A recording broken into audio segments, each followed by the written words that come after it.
Well, folks, we are into October, and that means it's spooky season. I have got Steve on the line from the Timberland Regional Library, and we're talking Dracula Fest, which is coming up on the 12th. How you doing?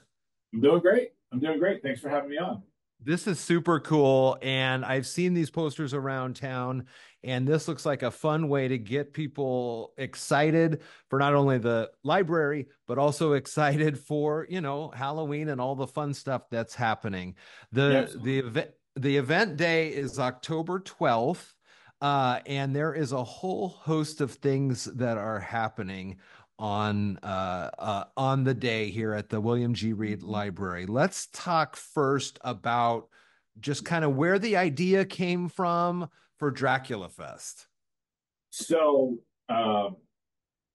literally, it was very random. I said, "Hey, everybody likes Dracula. Let's do a Dracula Fest. It's October, and wouldn't it be cool if, like Shelton, maybe if this can become a thing, if we become known for a Dracula Fest? Why not?" So that was literally it. It was like a really simple process getting to Dracula Fest as a full-fledged idea. I'm thinking about kind of the history of, I'm going to go back to a great movie I love, The Monster Squad, and Dracula, Classic, classic. classic, right?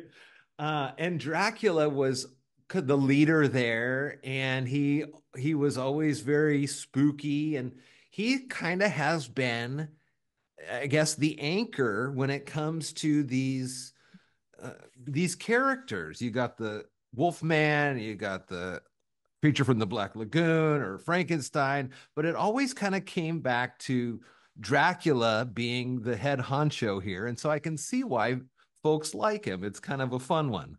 Yeah, it's a good point. It's a really good point. I never thought of it that way, but Dracula is kind of the mafia boss when it comes Yeah. to monsters. Like Hotel Transylvania, same thing. He's like the main dude. Oh my God. Hotel Transylvania. What's the other one? Pennsylvania 65000. That's going way back Oh with Ed yeah. Begley and Jeff Goldblum. All right, we could talk about that forever. Let's go into the actual programming. There is costume contests are signing up at 11.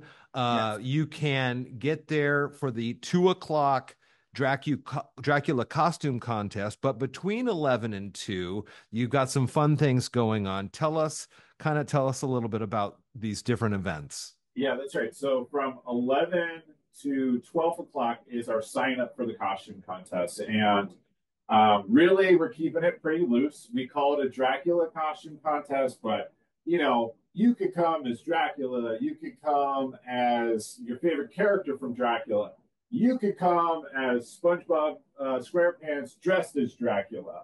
Honestly, just come dressed as something spooky that you like, and we'll enter you into the costume contest. And then the actual costume contest, sometimes we're referring to it as a Drac show, is going to be at 2 o'clock. So our Drac show is at 2 o'clock. And we got sponsored by some great local businesses in Shelton. So Shelton Cinemas, which is so supportive of so many things, is sponsoring a prize along with Ritz Burgers, my personal favorite burger spot in town. And then we also have Marmo Cafe, and Marmo's been doing just a ton of incredible things with the community. So Oh we have yeah. some great prizes from them. So the event is kind of bookended by the costume contest element, but in between, I'm going to say maybe our main event for families is a production of the children's classic Bunnicula.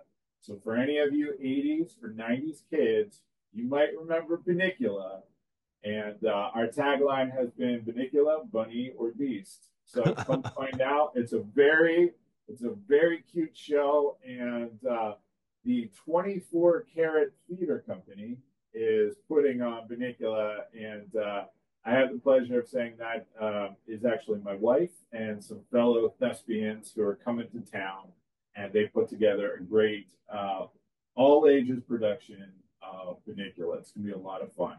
So Oh, that's okay. yeah.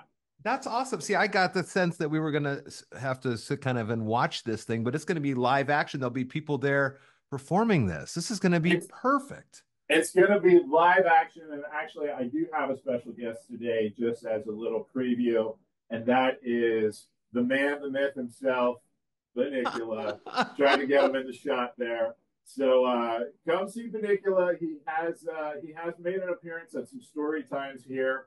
We've got actually a fun Bunnicula scavenger hunt at the library right now. So that's going to be great. That's at noon. And then after that, we're going to have some cool, some I'll just say cool surprises, some craft things, maybe some secret rooms. Our whole downstairs, we're going to turn into sort of a spooky cosmic library for the whole event. So that's going to be a lot of fun. And then at 1 o'clock, we have a special lecture by one of our in-house librarians. He is a Dracula scholar, and he is doing a lecture called The Damned Damsels of Dracula. And it is going to be about the female characters in Dracula, which will be really interesting. He's going to make it spooky. I'm trying to get him to dress up. I don't know if that's going to happen. But I should mention on the topic of dressing up, we're buying capes. We're going to have a photo booth and set up a little Dracula theater during the festival as well.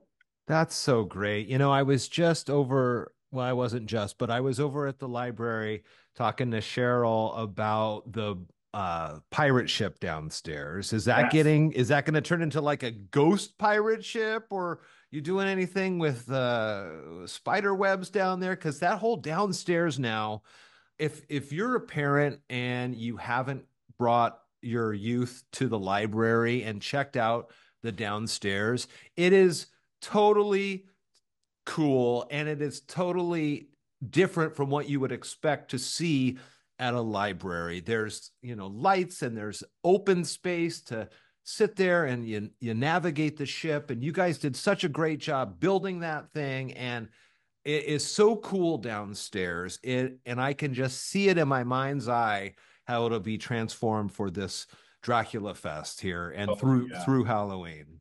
Well, it plays in perfectly for any Dracula fans out there. They know that Dracula comes over to England on a ship, and that's a big part of the book. So we're definitely going to take advantage of that. We're going to spookify the pirate ship. We're basically going to spookify the whole downstairs. And it will be just fun to just interact with the library that day.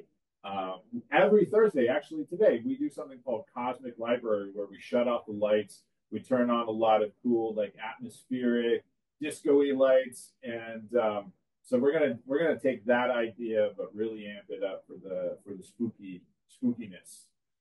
I I want to keep focusing on this, but I do want to ask, what does that do to change perhaps the perception of how a library works these days when you have these events? It's not a lot of Madam Librarian Mary in there shushing you and stuff like that, like in the Music Man. Yeah. It's really transformed into a community space. Yeah, I'm glad you see it that way, because that is really the heart of our mission here. Is we say that we're a loud library, and a lot of times when I tell people what I do, I kind of have to say to them, I'm a librarian, but for me, what that means these days is public outreach and programming. So we're looking to create fun, free things for the community to make our whole library a safe space where people can just come and relax. The whole downstairs is for kids. So, yeah, you have that louder element, but then upstairs, quieter. And it's actually a really good buffer zone. You don't hear too much of what's going on downstairs. But yeah, Jeff Lee, he said, we are a community center. And especially these days where, where do you go for that in person meeting up? So much is focused online, and we've lost in communities a lot of those traditional spaces where people could go and meet up. So I think the future of libraries is actually kind of getting back to that idea in communities. You guys have that community space that I know a lot of folks rent out. You've got the bays of computers that are people able to access. The other thing I like about the William G. Reed Library here at what 7th and Alder in Shelton is that you've got at least I know one carousel of local authors and local books that people can check out and see. And well, plus the staff is just so friendly and accessible to talk to there. You can get your DVDs and CDs. And so it does have all the aspects of a great library, but yeah, moving into kind of how it is working now and acts as a community space. So you're definitely going to want to, if you don't come on Thursdays for the Cosmic Library downstairs, you're definitely going to want to be here on the 12th at 11 until 2, and then that's when the costume contest will be. You got Bunnicula, you got the Damned Damsels of Dracula lecture here as well. And it is going to be a great time. And I'm just going to say, and I could be wrong, but no cost to any of this, right? It's all free. This is all free. This is all free. We'll make some crafts for takeaways. Probably have some treats set up, and like I said, we're looking to make this an annual thing. And I'll just dream big right now. But all I'm going to say, two additions for next year: Blood Drive and a Dracula 5K run. So Blood Drive. yeah, Oh my God, that's a perfect idea. yeah. So we're trying to take this idea and make it bigger next year, and we'll have more run up time. So we just encourage the community, come out, help us make this a thing. Events like this, Sheldon's incredible. It just for the we're small but mighty when it comes to the number of festivals and community events that we have, and we're just right to keep doing creative things. So we want to add Dracula Fest to everything else that's going on here. So when you're out and about in town, make sure you thank the sponsors who are helping out here too, Marmo, Shelton Cinemas, and the Ritz. So really show your appreciation for them stepping up too for part of this as well for the costume contest and more. Again, the sign up begins at 11.